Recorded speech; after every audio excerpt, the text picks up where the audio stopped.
সম্মানিত সুধী, এখানে একটি প্রশ্ন এসছে, ইয়াজিদ মুসলমান কিনা জানলে উপকৃত হব।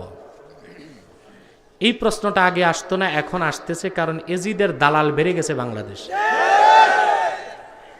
ঠিক কিনা? ইয়াজিদ প্রীতিও বেড়ে গেছে না? আমরা যখন ইয়াজিদকে ফতুয়া দিই সে মুসলমান ছিল না, তখন আমাদেরকে বলা হয় শিয়া। অথচ শিয়ারা কাফের, এটা বড় গলায় বাংলাদেশে আমি প্রথম বলেছি।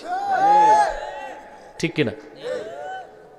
আহলুত তাশাইয়্যু যারা, তারা 12 ভাগ, মূলত 2 ভাগ, একটা আহলুত তাশাইয়্যু কুবরা আর একটা আহলুত তাশাইয়্যু সুগরা। একটা বড় শিয়া, একটা ছোট শিয়া। যারা বড় শিয়া তারা মনে করে যে আল্লাহর কোরআন রদবদল হয়েছে, আর মুসলমানের বিশ্বাস আল্লাহর কোরআনে একটা নোক্তাও রদবদল হয় নাই।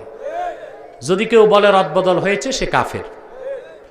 ইরান থেকে বড় শিয়ারা কোরআন করিম ছাপিয়েছে, সেখানে একটা সূরা আছে, তার নাম সূরাতুল ওয়েলায়া। আমাদের কোরআনে সূরাতুল ওয়েলায়া নামে কোনো সূরা আছে? ওটা কোন সূরা? সূরা আলাম নাসরা। কি করছে তারা? 8 আয়াতের মধ্যে 9 আয়াত, একটা আয়াত ঢুকাইছে, আলাম নাশরাহ লাকা সাদরাক ওয়া ওয়াদানা আনকা ওয়িজরাক আল্লাযী আনকাযা যাহরাক ওয়া রাফা'না লাকা যিকরাক ওয়া জাআলনা আলিয়ান সাহরাক। হযরত আলীর মর্যাদা বাড়িতে যায়, একটা আয়াত ঢুকাই দিয়েছে। এই রকম শিয়ারা চোখ বন্ধ করে কাফের। ওরা কি? তারা ইয়াজিদকে গালিগালাজ করে, কিন্তু আমরা সেই জন্য গালিগালাজ করি না। আমরা বলি আল্লাহ রাসূল সাল্লাল্লাহু আলাইহি ওয়াসাল্লামের নাতি ইমাম হোসেনের হত্যায় তার নির্দেশ ছিল। 1 2 আল্লাহ রাসূল যে খেলাফত রেখে গেছেন, সে খেলাফতকে পরিবর্তন করে সে মুলুকিয়াত চালু করছে। ঠিক কিনা?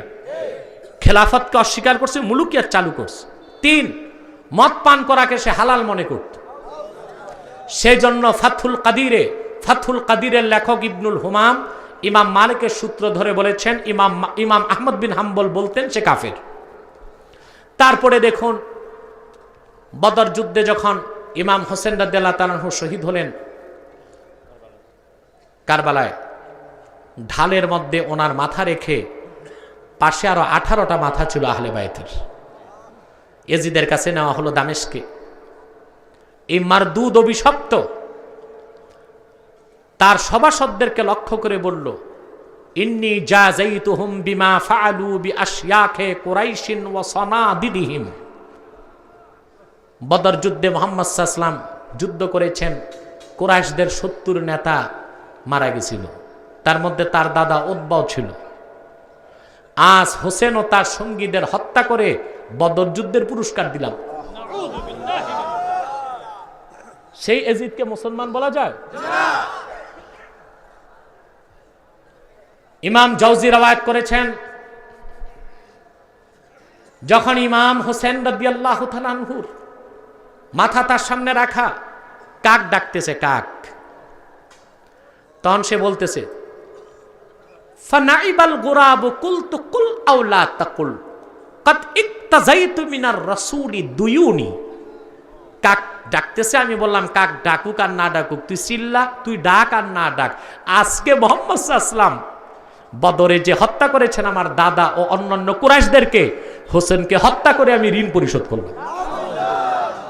সে জিদকে মুসলমান বলা যায়? আপনার ইউটিউবে আমার পূর্ণাঙ্গ লেকচার লাইভ আছে, অসংখ্য কিতাব থেকে আমি রেফারেন্স দিয়ে দেখিয়েছি, ইয়াজিদকে মুসলমান বলার কোনো সুযোগ নাই।